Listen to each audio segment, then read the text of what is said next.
Universal is getting back into the mummy game with the upcoming fourth installment of the Brendan Fraser films, which many thought would forever be cast aside after the third installment and that whole Tom Cruise debacle. But I'll get to those in just a moment. Today, I'd like to rank every Universal mummy movie from worst to best. So, yeah, let's unwrap this franchise.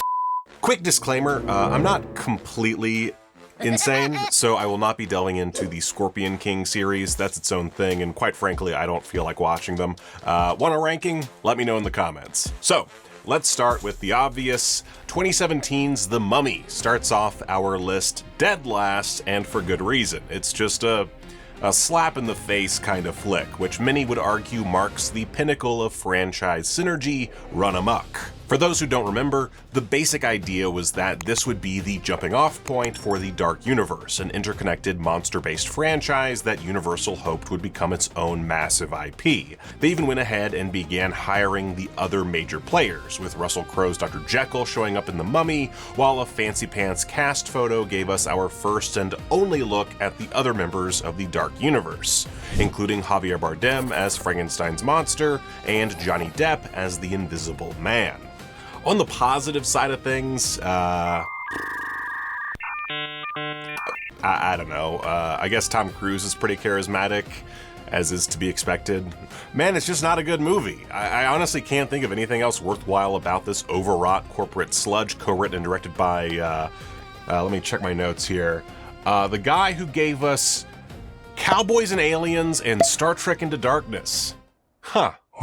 Speaking of not a good movie, next up is The Mummy, Tomb of the Dragon Emperor, the third film in the Fraser series. While the 2017 iteration was just a damp squib of a cinematic universe jumpstarter, the problems with Dragon Emperor are a little more nuanced. See, at its core, it's still a rip-roaring adventure flick complete with an, admittedly, pretty solid chase through the streets of Shanghai.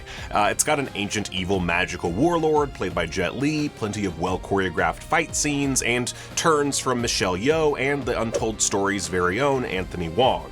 It really should be a slam dunk, and if not that, then at least a worthy entry in the franchise. Unfortunately, it falls apart due to a few factors. For one thing, Rachel Weisz was replaced with Maria Bello, who is probably the least of the film's problems if we're being honest, but it is a pretty glaring flaw given the 99 film's success was predicated in large part on the chemistry of the cast. Bello is perfectly fine in the role, but she's just no Weisz. Another big issue is that it's not really much of a mummy film. Say what you will about the Terracotta Army as a source of villainy, they're not freaking mummies. They're magical stone dudes. Huge difference. But I think the biggest gripe I have with Tomb of the Dragon Emperor is that it's bland. The cast is mostly bland outside of Fraser and John Hannah, and the big special effects heavy action is bland, and the attempts at incorporating Chinese mythology are, you guessed it, bland. It's just a very dull film, especially considering Jet Li literally breathes fire and turns into a freaking King Ghidorah-looking ass three-headed dragon. Now it's time to jump into the old school Universal franchise, and as you might have expected, well, it ain't great. This sucks. In fact, this is a bit of a hot take, but I'd argue that Universal's original Mummy series is the worst of their monster franchises. That's not to say there isn't some gold in them there hills, but 1944's The Mummy's Curse is not amongst the shinier entries. The film, ostensibly set in 1997, long story, sees the evil mummy Karras, here played by Lon Chaney Jr., first introduced in the role in 1940's The Mummy's Hand, back to cause havoc after emerging from the swamp he disappeared into at the conclusion of the previous film. Similarly to Son of Dracula, this entry takes place in a Louisiana swamp, which is interesting given that the film that immediately precedes it was set in Massachusetts. There's a few states in between. Anyway, this would suggest something of a Southern Gothic atmosphere, which, I guess we sort of get, but not to any strong degree. The plot follows the resurrected Karras and his bride from the previous film, which is a whole long story I'll get into in just a bit, but suffice it to say that the plot isn't super enthralling. Luckily, The Mummy's Curse is only an hour long, so the fact that the plot lurches along at the same pace as its antagonist, and that the central mystery is only such to the lame duck protagonists, is all made pretty easy to swallow. Doubling back around to earlier in 1944, The Mummy's ghost preceded The Mummy's curse, and it is inoffensive. Outside of a very young John Carradine and a surprisingly tragic finale, there's really not much to talk about. It's just a simple derivative killer mummy yarn, complete with the ingestion of tanna leaves as introduced in The Mummy's Hand, and yet another high priest setting out to control Karis, but inadvertently falling for a young damsel. It's a tale as old as time. What does set this entry slightly apart is, well, at least from its predecessors, is that it focuses quite a bit on the mummy's equally ancient lover, which in the Chaney films is the Princess Ananka.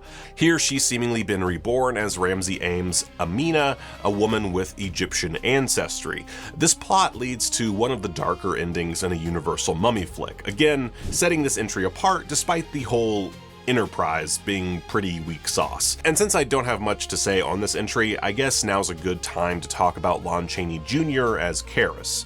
Like most of these films, he's fine. There's not much for him to physically do in the role. His face is almost entirely covered by thick makeup, his right arm is crippled and set against his chest for all three of his films, and his big moves are slowly shuffling along and using his free hand to strangle characters with little to no spatial awareness. That's about it. Chaney was an incredibly talented actor who, of course, will go down in history as one of the great monster performers. He was the original Wolfman, he played Dracula in Son of Dracula, and Frankenstein's monster in The Ghost of Frankenstein. Dude was prolific and a horror icon, but his turn as the Mummy is not amongst his greatest achievements. In fact, I'd put it right alongside his role in Al Adamson's The Female Bunch. You know, the one where he was too sick to properly speak and could barely stand due to alcoholism. It's not a compelling role, man. Time for another hot take. The Mummy Returns is just okay. I know the sequel to the 1999 hit it has a lot of fans, but for me, it's a pretty lackluster effort that contains a handful of memorable moments, most of them notable for their god-awful CGI. Hello, Scorpion King. However, there's plenty to enjoy. Fraser and Weisz are, of course, oozing chemistry the whole time. John Hannah is a delight. Arnold Vosloo still rocks it as Imhotep, and I quite like this relationship of his with Patricia Velasquez's Anksu Naman, which culminates in an appropriately sad fashion.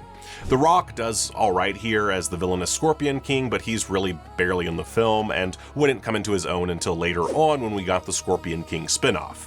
Suffice it to say that he plays a buff dude with an ancient grudge, and that's it. Good job being big, Rocky.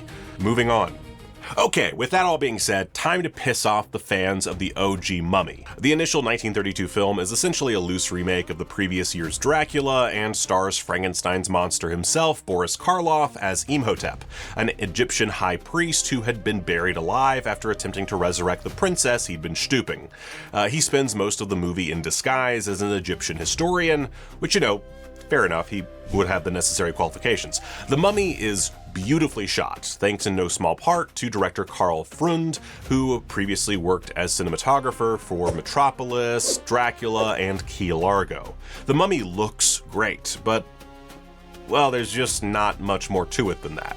Sure, the performance from Boris Karloff is suitably creepy, but the level of mummy shenanigans he gets up to is negligible at best. The whole movie kind of feels like that Simpsons stick-poking meme.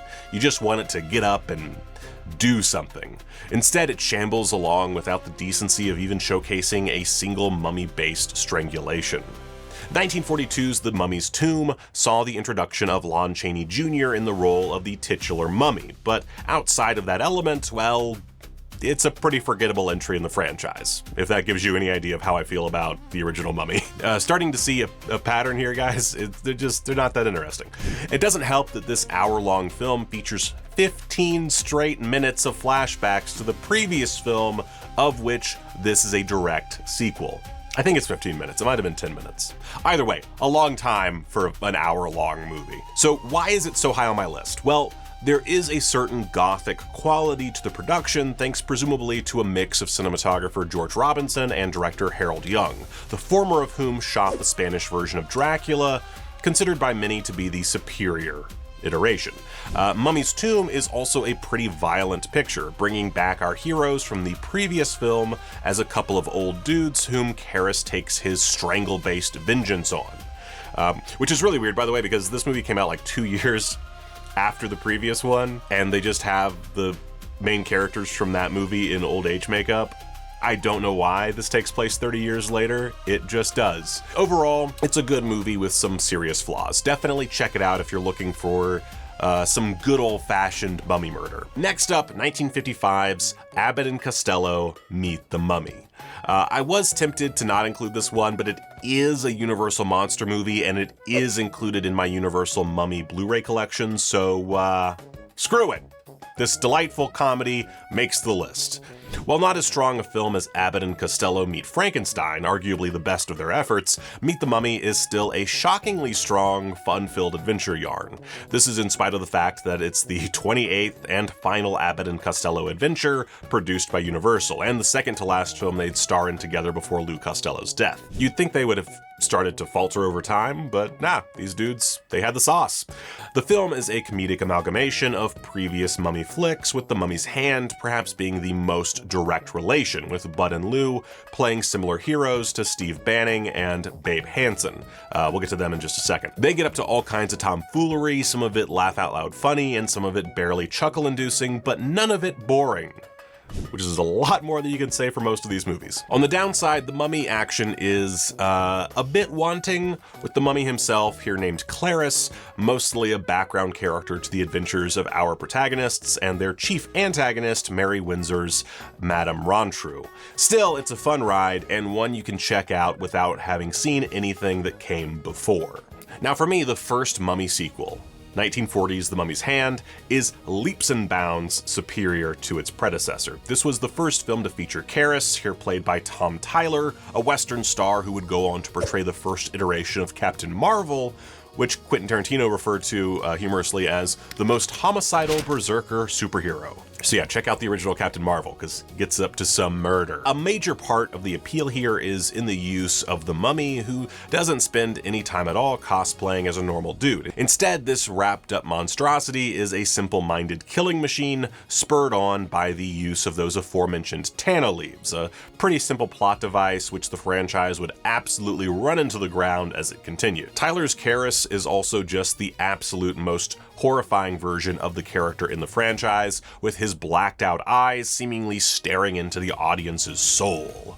Why they chose to ditch that look for the more covered up Lon Chaney version is beyond me. But that said, there's really not that much Mummy action. Instead, a huge chunk of the film's 67-minute runtime is dedicated to our heroes, Steve Banning and Babe Hansen, two struggling archaeologists who find the directions to the tomb of one Princess Ananka, only to wind up uncovering the tomb of Karras. As you might expect, things go a tad wrong, and long story short, the mysterious mummy is let loose to cause havoc. Meanwhile, our intrepid heroes are joined by a magician known as the Great Silvani and his daughter Marta, who becomes the romantic obsession of the villainous high priest Andoheb?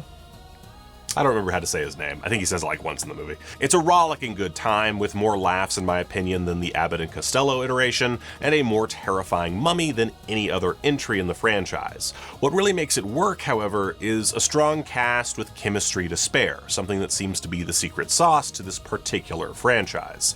I highly recommend The Mummy's Hand as an entry point for those who haven't dug into the Universal horror archives. Finally, shock and awe, the best film of the Mummy franchise has got to be 1999's The Mummy, the bisexual awakening / rip-roaring adventure flick starring Brendan Fraser and Rachel Weisz as two humans with more chemistry than a high school science lab. They're matched up against Arnold Vosloo's Imhotep, who, in addition to looking fine as hell, is a formidable villain and easily the most dangerous on-screen mummy, maybe ever. I admittedly haven't seen every Mummy movie out there, but it seems like a dude capable of creating massive sandstorms with his face on him is pretty high up there on the ancient evil danger scale. I guess the 2017 Mummy is probably more powerful, but she sucks. Stephen Sommers is not the most skilled director out there, but it really feels as though he came into his own for this particular project. It's a cohesive, fun film that perhaps suffers a bit due to its reliance on CGI spectacle, but does also give us some incredible sets and on-location photography that, in my opinion, more than make up for the less polished work from Industrial Light and Magic. And Cinecide and Pacific Title if you want to be pedantic. And hey, they do a great job. It's just, it was the 90s, you know? Shit starts looking a little janky after a while. Anyway, I've spent more time than my editor probably would like talking about The Mummy, so suffice it to say what you already knew. The Mummy is a fantastic yarn, and so it's very exciting that we'll be getting a new iteration of this version in the coming years. And yeah, that's my ranking of the Universal Mummy franchise. What do you think? Were my hot takes too spicy? Not spicy enough? Mild at best? Let me know what you think in the comments, and until next time, guys, thank you for watching ScreenRant. Oh, I hate mummies.